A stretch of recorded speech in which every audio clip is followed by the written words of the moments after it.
Bien, buenos días. Acabamos de terminar el capítulo 14 de Marcos. Ayer no pudimos grabar. Y hoy pues vamos a tener un día de repaso. Es un capítulo bastante largo, ¿no? Tiene 72 versículos. Entonces, no vamos a leerlo entero como solemos hacer. También nos falta nuestra lectora oficial, ¿no? Pero voy a hacer yo un pequeño repaso y después damos lugar para que todos los que lo deseen puedan comentar algo del capítulo, ¿no? Como solemos hacer. Bien, pues este capítulo, algo que nos ayuda mucho en las Biblias son los títulos, ¿no? Los títulos nos ubican, nos recuerdan de qué va ese pasaje, ¿no? Y aquí pues tenemos varios, ¿no? Si os fijáis en la Reina Valera, que es la versión que solemos utilizar aquí, pues fijaos, este capítulo comienza con la palabra complot, ¿no? El complot para prender a Jesús. Y un poco más adelante hay otro título, el tercero, que dice Judas ofrece entregar a Jesús. Entonces así empezábamos, si os acordáis, ¿no? Esto lo hemos ido leyendo y comentando los días anteriores. Pues empezábamos con pues los dirigentes judíos y Judas Iscariote, que era uno de los 12, pues planeando la muerte de Jesús, ¿no? Estamos entrando en la fiesta de la Pascua, que era una de las más importantes en Israel, y muchos judíos de diferentes partes, no solo de Israel, sino de otras ciudades del Imperio Romano, pues acudían a Jerusalén para la celebración de la fiesta, que duraba una semana. Y entre ellos, pues Jesús. Jesús fue también para allá. Lo hizo como una semana antes, más o menos. Y se ha estado dedicando a enseñar esos días. A enseñar en el templo. También tuvo si os acordáis, en el capítulo 12, veíamos que hubo allí como un debate público en el templo entre Jesús y aquellos que querían matarle. Y en el capítulo anterior, en el 13, pues Jesús había profetizado la destrucción del templo y había estado enseñando sobre su regreso a la tierra, sobre cómo será lo que llamamos el fin del mundo. Todo eso lo estudiamos, ¿no? Y ahora aquí, pues ya, justo antes de que comenzara la fiesta de la Pascua, pues vemos esa conspiración que ya se está concretando, ¿no?, contra él. Y bueno, teníamos también el episodio de Jesús siendo ungido en Betania, ¿no? Tenemos ahí también a partir del versículo 3, donde, bueno, Betania pues era una población muy próxima a Jerusalén y ahí se estaba hospedando Jesús por las noches. Y lo tenemos en casa de un tal Simón el leproso, probablemente alguien a quien Jesús había sanado, y una mujer que en el Evangelio de Juan pues nos dice que era María, la hermana de Lázaro, que rompe un frasco de perfume muy, muy caro y lo derrama sobre Jesús, ¿no? Todo eso lo veíamos. Y ahí pues nos planteábamos la pregunta de qué es lo más valioso que nosotros tenemos, ¿no? Porque este perfume nos dice el relato que era muy caro, que costaba casi como un año de trabajo, de salario, ¿no? Lo cual es mucho dinero si lo pensamos, ¿no? Y esa mujer pues lo derramó sobre Jesús. Entonces, eso nos llevaba a la reflexión a nosotros, ¿no? De qué es lo que nosotros consideramos, cuáles son las cosas en nuestra vida que consideramos más valiosas, ¿no? La mujer, quizá lo que ella tenía más valioso, pues se lo entregó a Jesús. Y si hizo eso, es porque le daba más valor a Jesús que a eso que tenía, ¿no? Fijaos que ahí veíamos que algunos de los que estaban presentes, principalmente el propio Judas, pues criticó a la mujer, porque dijo, oye, esto de tanto precio y qué desperdicio de derramarlo así sobre él, ¿no? Adelante. Entonces, pues, él dijo, oye, esto se podría haber vendido y se podría haber dado a los pobres. Pero veíamos por el relato del Evangelio de Juan que en realidad no era que él estuviera pensando en los pobres, sino más bien era codicioso y ladrón y pensaba en sacar tajada, ¿no? Pero Jesús defendió a la mujer, que dijo, una buena obra ha hecho. Entonces, nunca va a ser un desperdicio cuando le damos a Jesús lo que tenemos, ¿no? Aquellas cosas que consideramos valiosas. Por ejemplo, el tiempo, ¿no? Entregamos nuestro tiempo para servir a Dios, se lo damos a Jesús de alguna manera, eso nunca va a ser un desperdicio. Ni nada que tengamos, ni siquiera el dinero, ¿no? A veces uno dice, ¿por qué entregas el dinero ahí a la iglesia? ¿No? ¡Qué tontería! O ¿cómo es que le has dado ese dinero a esa persona necesitada, ¿no? No haberle dado tanto, ¿no? Que lo estás desperdiciando, pero nunca va a ser un desperdicio, ¿no? Como no lo fue en el caso de la mujer. Bien, pues así empezábamos el capítulo y bueno, seguimos avanzando, llegamos a la última cena, lo que conocemos como la cena del Señor, y ahí pues vemos que Jesús claramente anuncia que uno le iba a traicionar, refiriéndose a Judas. Un poco más adelante anuncia la negación de Pedro y también profetiza que todos sus discípulos le iban a abandonar, ¿no? Y esto es algo muy interesante que comentábamos estos días, ¿no? Y es que todos los discípulos fallaron a Jesús, fallaron a su maestro, ¿no? En el momento de la prueba, por temor, seguramente, ¿no? Pues todos le abandonaron, uno le negó, otro le traicionó. Pero después, cuando Jesús resucita, vemos que a todos, excepto a Judas, que no esperó, ¿no? Que se ahorcó, todos los demás, que además vemos que estaban arrepentidos, pues vemos que Jesús les va a perdonar, les va a dar otra oportunidad, ¿no? Van a encontrarse con un Jesús lleno de amor. Bien, pues Jesús ahí en la última cena pues establece lo que llamamos, pues eso, la última cena, la Santa Cena, ¿no? La Cena del Señor, donde Él parte el pan, pasa la copa, y veíamos el sentido que Jesús le da a lo que estaba a punto de sucederle, a su muerte, ¿no? Él explica claramente que esa muerte iba a ser por el perdón de nuestros pecados,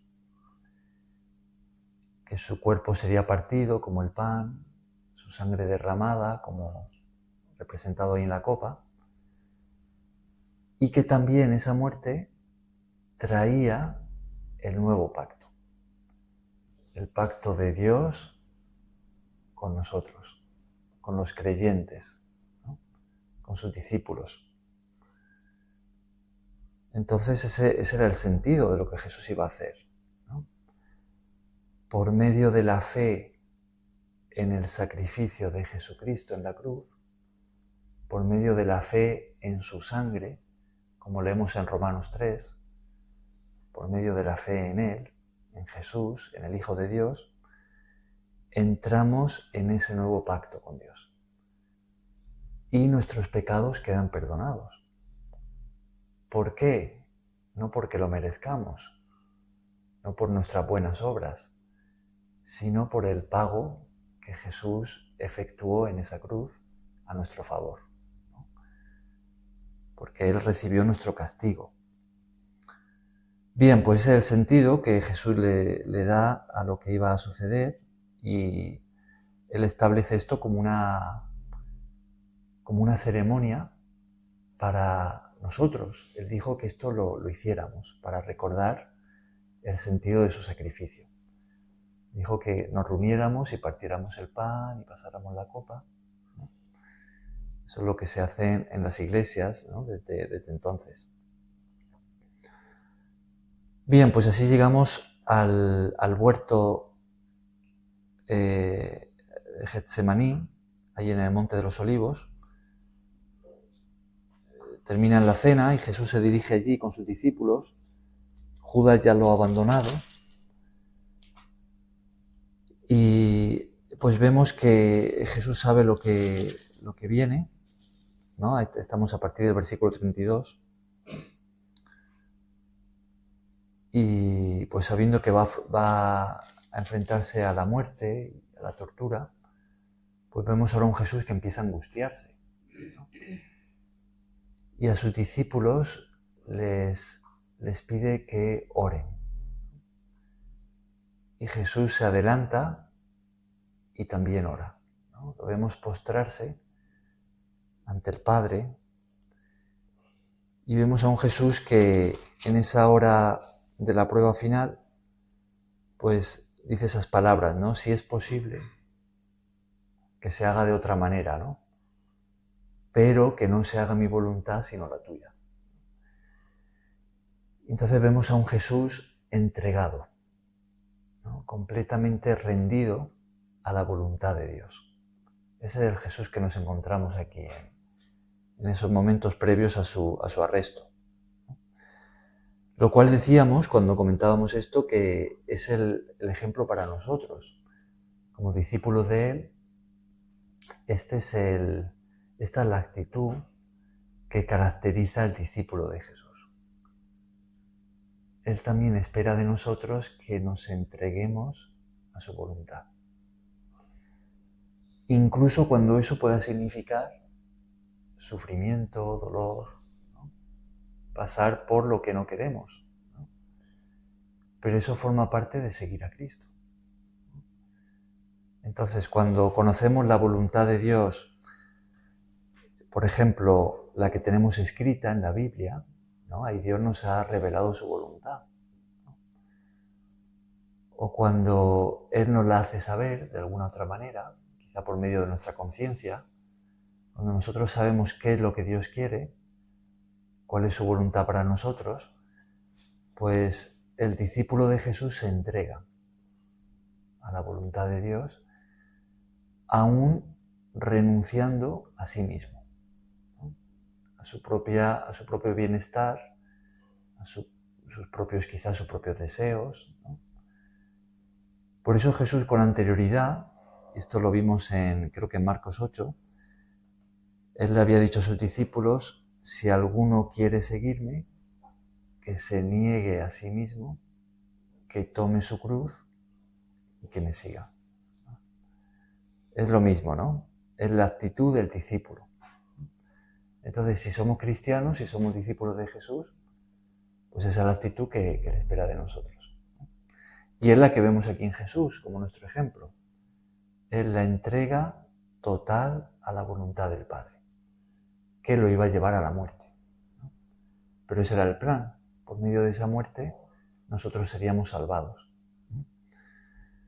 Bien, pues eso es lo que vemos en Getsemaní. Y así está Jesús en ese plan. Decimos que es allí donde Él se crucificó a sí mismo, ¿no? Antes de que lo crucificaran, en Getsemaní Jesús se crucificó a sí mismo, ¿no? Y finalmente pues llega toda esa gente que se lo iba a llevar, ¿no?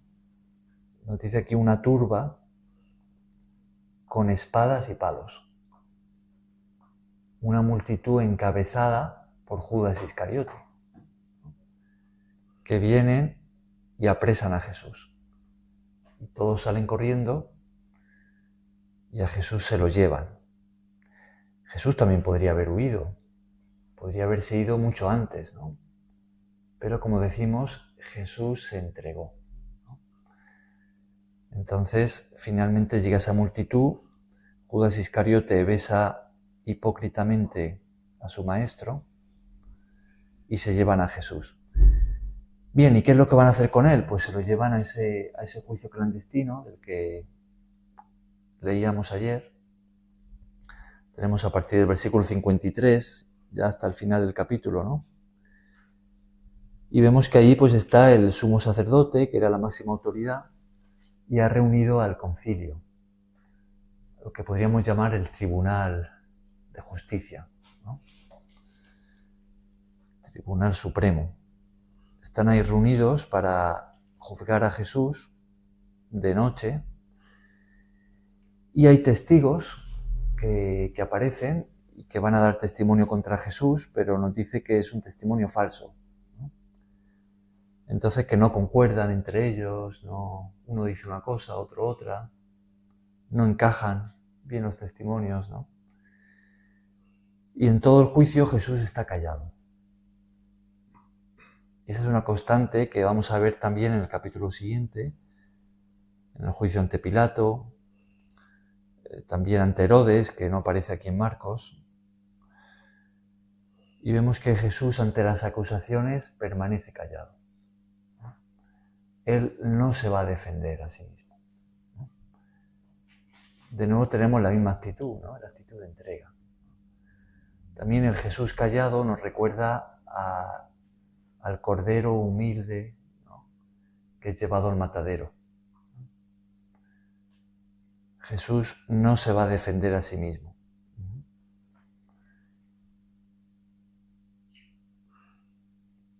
Esto también es... No, ¿sí? Están teniendo problemas.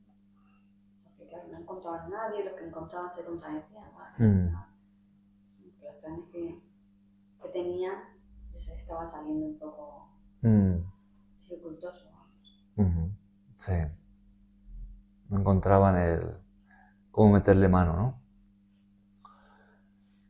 Bien, esto de Jesús callado a mí me hace pensar en cómo reaccionamos nosotros cuando nos vemos en esas situaciones, ¿no? Que nos están acusando, que nos están en contra de nosotros, ¿no? No es que no debamos de responder, ¿no? A veces es necesario responder y dar explicaciones, ¿no? Pero muchas veces pues entramos en ese mismo plan y nos ponemos a pelear, ¿no? O defendernos quizá pues en ese plan de pelea, ¿no? Y ahí pues ya entra el orgullo, entra el enojo, nos desesperamos. Pero la actitud de Jesús pues es una actitud de total humildad, ¿no? Es como deja que sea el Padre el que le defienda. En este caso pues sabe que Él tiene que morir, ¿no? Entonces todo esto se tenía que dar, ¿no? Pero eso es algo para pensar, ¿no? Si lo traemos a nosotros. Él estaba totalmente confiado en la verdad. Y nosotros muchas veces pues nos sentimos mal por varias razones. Han herido nuestro orgullo, o están diciendo que hemos dicho una cosa y no la hemos dicho. Sin embargo, todo eso no cabía en Jesús. Cuando uno hace... Ajá. Interesante, ¿no? No tiene necesidad, no siente la necesidad de defenderse. Bien, pero finalmente Jesús va a hablar, ¿no? El sumo sacerdote le va a hacer una pregunta muy directa y en el Evangelio paralelo nos dice que le pone bajo juramento delante de Dios, ¿no? Dice que le pregunta, ¿eres tú? ¿No? Eso lo tenemos en el versículo 61. ¿Eres tú el Mesías? ¿No? Que eso es lo que significa la palabra Cristo. ¿eres tú el Mesías, el Hijo de Dios, ¿no? El Hijo del Bendito? Y entonces ahí Jesús responde y dice delante de todos, yo soy. ¿No? Respuesta clara y directa, yo soy. Y entonces Jesús añade algo del profeta Daniel, ¿no? Estamos en el versículo 62. Dice, y veréis al Hijo del Hombre sentado a la diestra del poder de Dios y viniendo en las nubes del cielo. Es una referencia mesiánica del Antiguo Testamento que hablaba de ese Hijo del Hombre, el Mesías, que aparecía en el cielo y acudía a Dios, al Padre, que iba a recibir de Él, en las nubes del cielo, el reino, ¿no? Para gobernar para siempre, en un reino eterno, ¿no? Esa es la profecía de Daniel, que ahora Jesús se aplica a sí mismo. ¿Eres tú el Mesías? Jesús dice, yo soy. Y vosotros veréis el cumplimiento de esto. ¿Y cómo reaccionan los que están allí? Pues el sumo sacerdote se rasga la vestidura y dice, blasfemia. Es decir, te estás poniendo mentirosamente en una posición divina, ¿no? Y entonces estás insultando a Dios. Y eso la ley lo condenaba con la muerte. Entonces, ahí pues ya se monta todo el alboroto, ¿no? Y cogen a Jesús, dicen que es reo de muerte, ¿no? Lo condenan a muerte, aunque claro, lo van a tener que llevar aún ante la autoridad romana para que dé el permiso de su muerte, ¿no? Pero ya pues desatan sobre él toda su ira, ¿no? Dice que ya empiezan a golpearlo, lo escupen, le tapan los ojos, le dan de puñetazos, de bofetadas. Y Pedro observándolo todo, ¿no? Pedro está allí viendo todo lo que está sucediendo y de pronto viendo cómo golpean a Jesús, cómo él no hace nada para defenderse, es como el hijo, ¿no? Que ve a su padre siendo golpeado, ¿no? El hijo pequeño, que su padre, que siempre ha sido esa figura fuerte, ¿no? De autoridad, pues ahora ver cómo lo están machacando y él no hace nada, ¿no? Y de pronto a Pedro le señalan y le dicen, oye, tú también eres de sus discípulos. Y Pedro, lleno de miedo, ¿no? Dice, no, yo no sé lo que decís, yo no lo conozco. E insisten, ¿no? Otra persona, sí, mira, si tú hasta hablas como él, eres Galileo. Y Pedro, que yo no sé lo que decís. Yo no conozco a ese hombre. Y una tercera vez, ¿no? Y ya Pedro maldiciendo y jurando, ¿no? Que yo no soy cristiano, ¿no? No con esa palabra, ¿no? Pero... Y entonces el gallo canta. Y Pedro sale de allí, de la escena, y nos dice que llorando, ¿no? Se acuerda de lo que Jesús le había dicho y llora amargamente. Terminábamos ayer con esa reflexión, ¿no?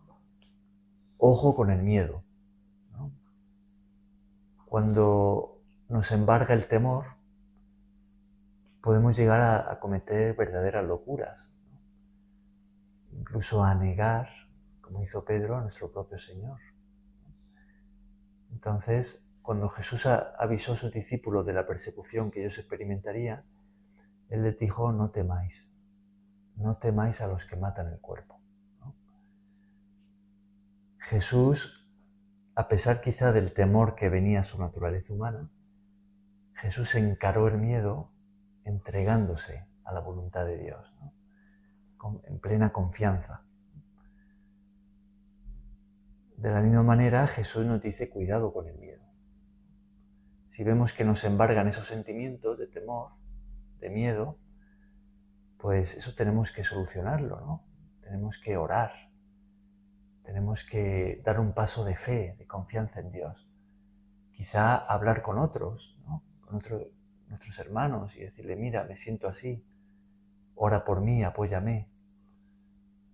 Tenemos que dar esos pasos de confianza en Dios, de entrega a Él, ¿no? Encarar el temor con fe, porque si no, pues nos puede llevar a cometer grandes locuras y a pecar. Bien, pues este es el repaso del capítulo 14. Ahora pasamos la voz. ¿Qué os ha parecido? ¿Qué os gustaría resaltar de este capítulo? Tanto lo que hemos estado comentando a modo de resumen hoy, como en lo que hemos estado viendo ayer y los días anteriores, ¿no? Si os acordáis, no sé si lo habéis leído en casa. ¿Qué aprendéis de aquí? ¿Qué os habla a nivel personal?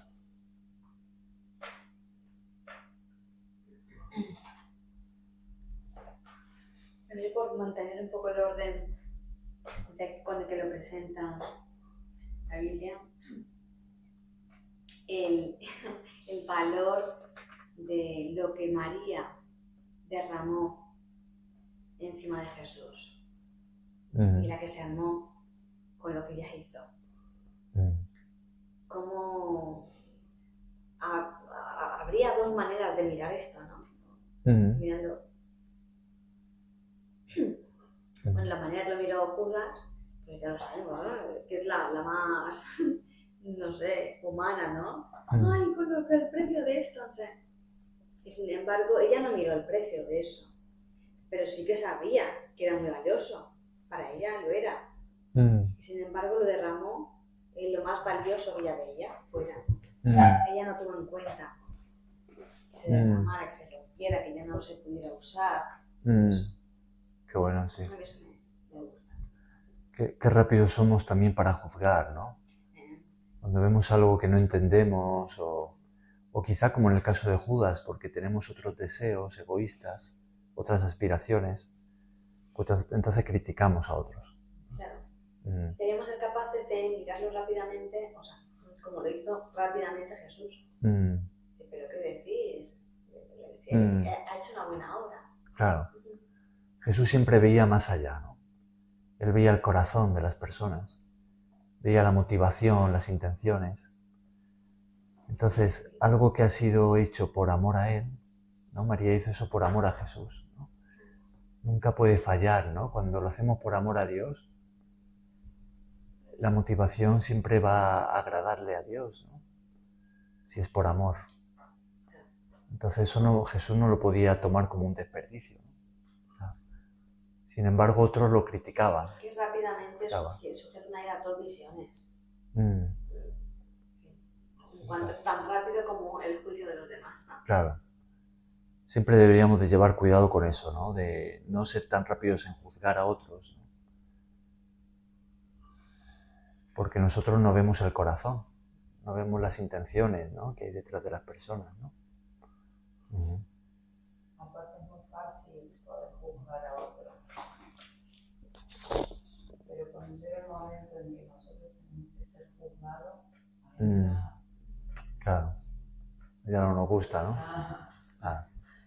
Sí. ¿Qué más? Algo también que resaltábamos en su día del caso de la mujer, ¿no? Que derrama el perfume, es que vemos aquí también la forma en la que Jesús reacciona, vemos algo muy revelador de su carácter, y es que Jesús se nos presenta aquí como el defensor de los débiles, ¿no? El defensor de los humillados, de los despreciados, de los vulnerables, ¿no? A la mujer la humillan públicamente, la critican, la desprecian, y Jesús la defiende públicamente y la honra, ¿no? Eso forma parte de su carácter, ¿no? Jesús es el que defiende a los que son humillados por otros, ¿no? A los que son golpeados, despreciados. ¿Qué más? ¿Qué os gustaría destacar de este capítulo? Mira, Cristian, y aparte de eso, más adelante dice, ¿verdad? Que Jesús le responde: está hecho lo que podía, porque se ha anticipado a ungir mi cuerpo para la sepultura. De cierto os digo que donde quiera que se predique este evangelio en todo el mundo, también se contará lo que ésta ha hecho. O sea que lo que significa, yo lo veo yo, ¿verdad? Que lo vieron como era, tú lo hablabas de cuando tú das el diezmo o la ofrenda a la iglesia, la gente muchas veces te critica, bueno, pero ¿por qué tú das la ofrenda? Y lo dice mucho pues al pastor, porque no lo ven que se lo das a la iglesia, sino al pastor para que no trabaje, que entonces eso es de verdad bastante choca, pues por lo menos me choca cuando alguien dice eso y porque ponen los intereses personales o económicos por encima de Dios. Y esta mujer puso por encima, fue Dios y no lo que valía el perfume. Y sin embargo fue criticada. Igualmente, pero una de las cosas que también quiero resaltar es cuando Pedro dice, no, yo estoy dispuesto a morir. Y no fue así porque cuando le preguntan a él ni siquiera lo conoce. Pero ya eso estaba también escrito, eso tenía que suceder. Y es lo que pasa también actualmente, que muchos de nosotros, ¿verdad?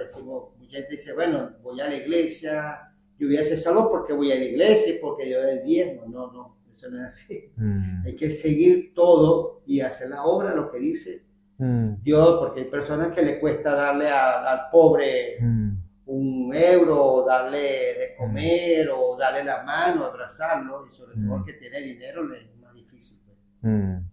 Y creo que es importante que, como dice, todo lo que este mundo tenemos no nos lo vamos a llevar, sino la salvación, que es lo que tenemos de promesa. Pero hacer la voluntad que dice Dios. Claro, pero nada de este mundo nos llevaremos, claro. En el caso de Pedro, ¿no? Ahí también vemos si con la mujer decíamos que Jesús se nos presenta como el defensor de los débiles. En el caso de Pedro, conociendo toda la historia, cómo se desenvuelve, ¿no? Jesús se nos presenta como el que da otra oportunidad, ¿no? En Jesús siempre podemos encontrar una nueva oportunidad. Cuando hemos fallado, y el fallo de Pedro fue muy gordo, ¿no? Porque eso también era una traición, ¿no?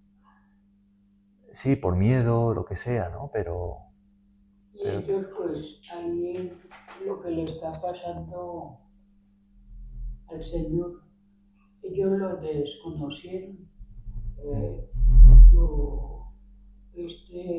Y ellos eran discípulos y lo desconocieron. Lo abandonaron. Sí, claro. Ya no lo vendieron ni nada. Claro. Entonces, como discípulos de Jesús, cuando caemos, podemos encontrar otra oportunidad en Jesús. Claro, si no nos desesperamos y desistimos totalmente, ¿no? Por ejemplo, en Judas Iscariote vemos que él lo que hizo fue ahorcarse, ¿no? Él se puso en la posición de Dios y dijo, se juzgó a sí mismo, ¿no? Me tengo que quitar la vida. Claro, él se cortó a sí mismo de una posible nueva oportunidad, del perdón de Dios, ¿no? Pero si nosotros fallamos y incluso si nos desesperamos, pero acudimos a Jesús, arrepentidos de corazón, lo que vamos a encontrar en Él son ojos de amor, ¿no? Vamos a encontrar una nueva oportunidad, ¿no? Que es lo que encontraron Pedro y los otros discípulos que le habían abandonado, ¿no? Muy bien, ¿qué más destacaríais de aquí? Yo creo que la mente del ser humano llega hasta un límite. Y Jesús, con la muestra de todo lo que él hizo, podemos ver que su mente iba mucho más allá de la mente del ser humano. O sea, él atravesó un montón de barreras que nosotros nos vemos incapaces. Entonces, creo que ahí está la muestra de un amor tan grande de Él hacia nosotros, ¿no? Sí. El amor de Jesús, si lo pensamos, ¿no? Lo que Él hizo es extremo, ¿no?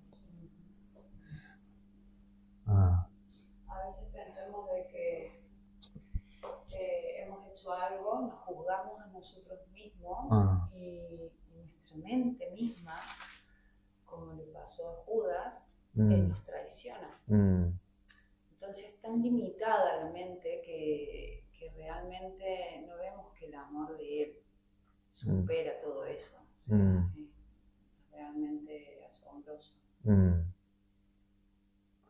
Yo me acuerdo del caso de un testimonio de esto de un cristiano, ¿no? En un país perseguido, ¿no? Donde lo habían pues llevado a la cárcel, algo así, ¿no? Y él ahí en su debilidad pues también había como negado, ¿no? Que él había hecho algo así, ¿no? Negado su fe, algo así. Y claro, luego él entrando en sí pues se sentía súper mal por haber hecho eso, ¿no? Y entonces él dijo, mira, me tengo que quitar la vida, ¿no? Dice, porque he deshonrado al Señor, ya está,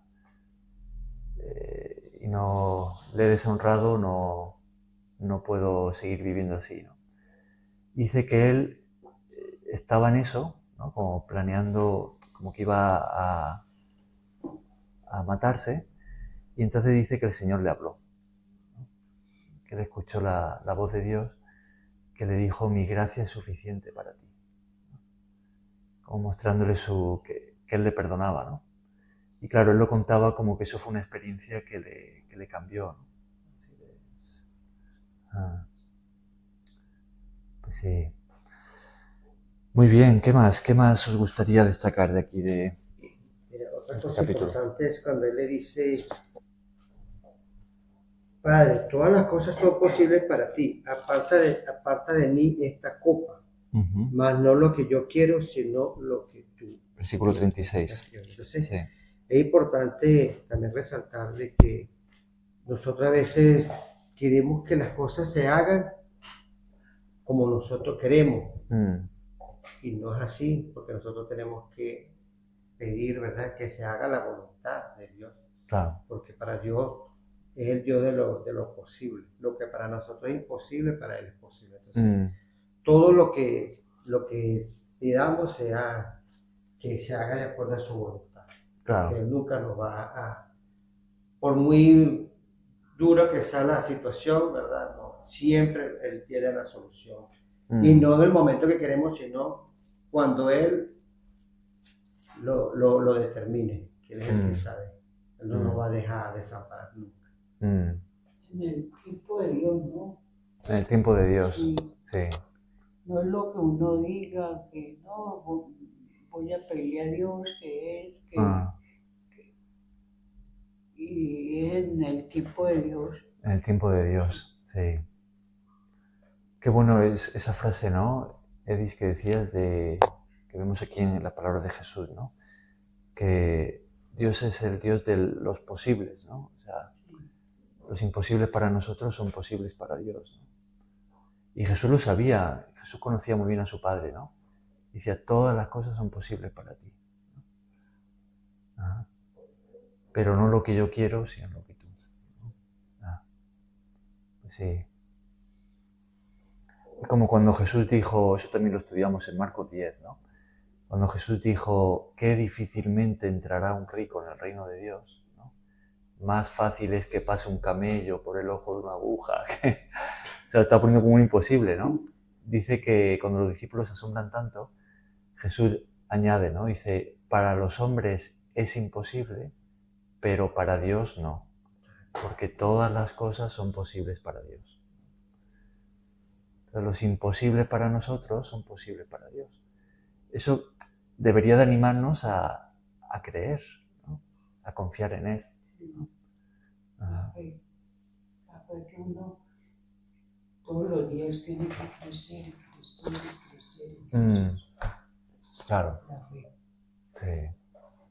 Uno no puede. Los tiempos de Dios ya están muy cerca, ¿no? Y entonces, si uno no cree, así sea de todo lo que uno... Y la Biblia lo dice, la Biblia lo dice. Uno tiene que creer y creer y creer. Jesús siempre animaba a la gente a creer, ¿no? Sí. Claro. Jesús decía, no temas, solamente cree.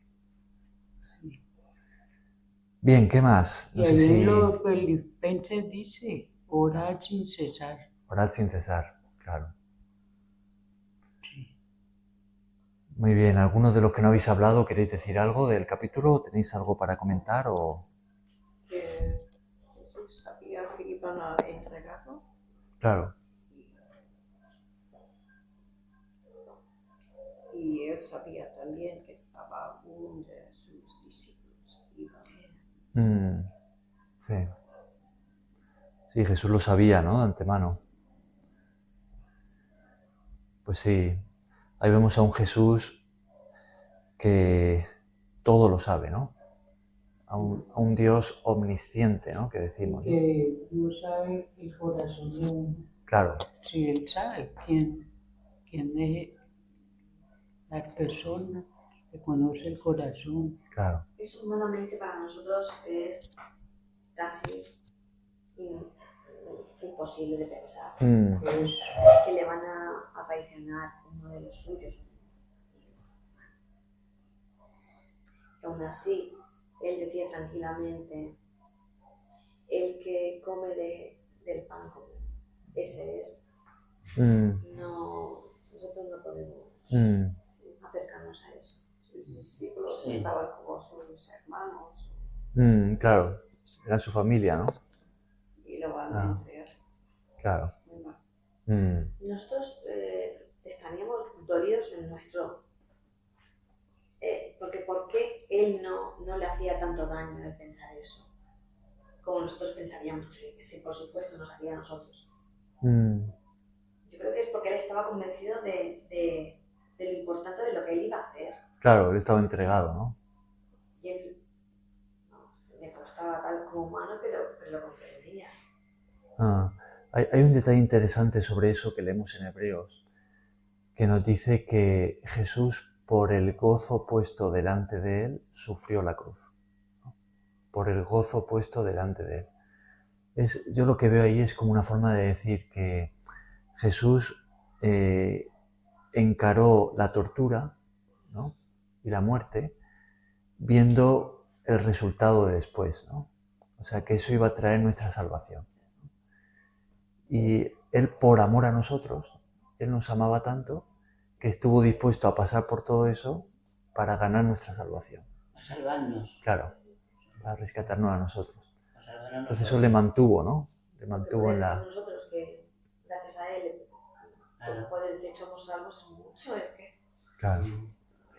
O sea que por un lado es la entrega suya a la voluntad de Dios, al Padre, pero por otro lado es el salvarnos a nosotros, el amor que nos tenía, ¿no? Lo que le hizo encarar con entereza, ¿no? Con firmeza, la prueba, una prueba tan dura como esta, ¿no? La muerte. La muerte. Sí. Muy bien, ¿qué más? ¿Queréis resaltar algo más del capítulo?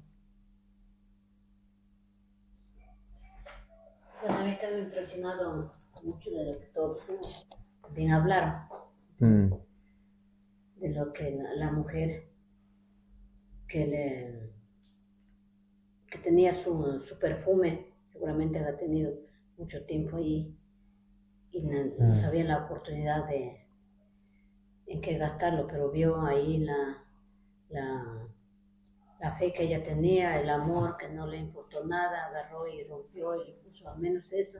Lo pudo hacer porque ella había dicho que se lo merece, porque estaba en la casa de Lázaro.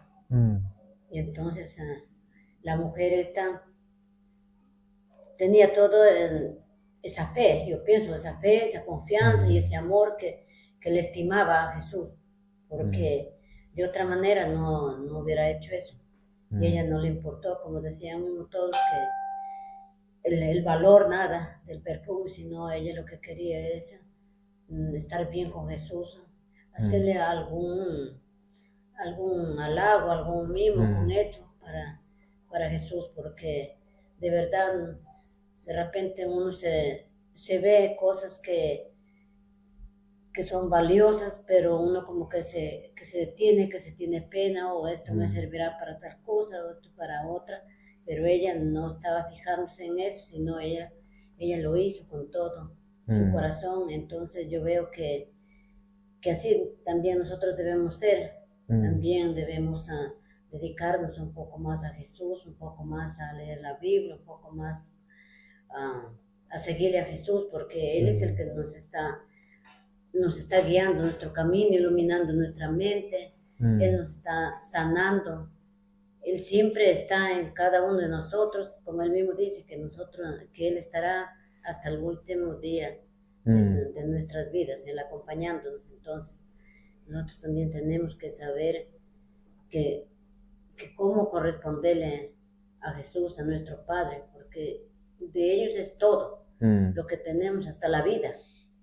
Entonces tenemos que darnos cuenta y a lo mejor un poquito poner un poco más de empeño, un poco más de dedicación, más que sea en leer la palabra de Dios, más que sea en orar un poco más. Entonces sabemos que somos también personas que un poco somos débiles, como los apóstoles que estaban andando con Él todo el tiempo, pero al final tuvieron un final un poco medio desastroso, porque el uno se mató, el otro mintió y tenían miedo y todos lo fallaron. Entonces, claro, pues en medio de todo eso, nosotros somos pecadores, pero bueno, con la fe, con la confianza en Cristo, todo lo podemos hacer, porque con esa fe que vamos a confiar en Él, Él mismo nos va a ayudar, Él mismo nos va a dar esas fuerzas, nos va a quitar esos malos pensamientos, todo lo que vamos arrastrando. Claro, porque nosotros somos de verdad, cuando los apóstoles que estaban ahí, también le negaron y todos fallaron, y también nosotros como somos humanos también podemos hacer, pero siempre está ahí reconocer de lo que estamos haciendo, lo que hemos hecho, y también el arrepentimiento. Arrepentir y pedirle perdón a Dios si caemos en alguna cosa, porque somos humanos, pero bueno, caer y nuevamente seguir, nuevamente, si es posible con más fuerza, pidiéndole perdón a Dios, que Él es un Dios de amor, un Dios de misericordia, y que Él ha muerto en la cruz por nosotros, y por la gracia de Él estamos aquí siguiéndole a Él. Eso es lo que entendí. Reconocer nuestras faltas. Muchas gracias, Marita. También. ¿Cómo? Reconocer nuestras faltas. Reconocer nuestras faltas. Todo el mundo tenemos faltas. Sí. Importante reconocerlo. Importante reconocerlas. Claro. Sí. Es una postura humilde, ¿no? Sí. Eso te da paso al arrepentimiento. Claro. Sí. Muy bien.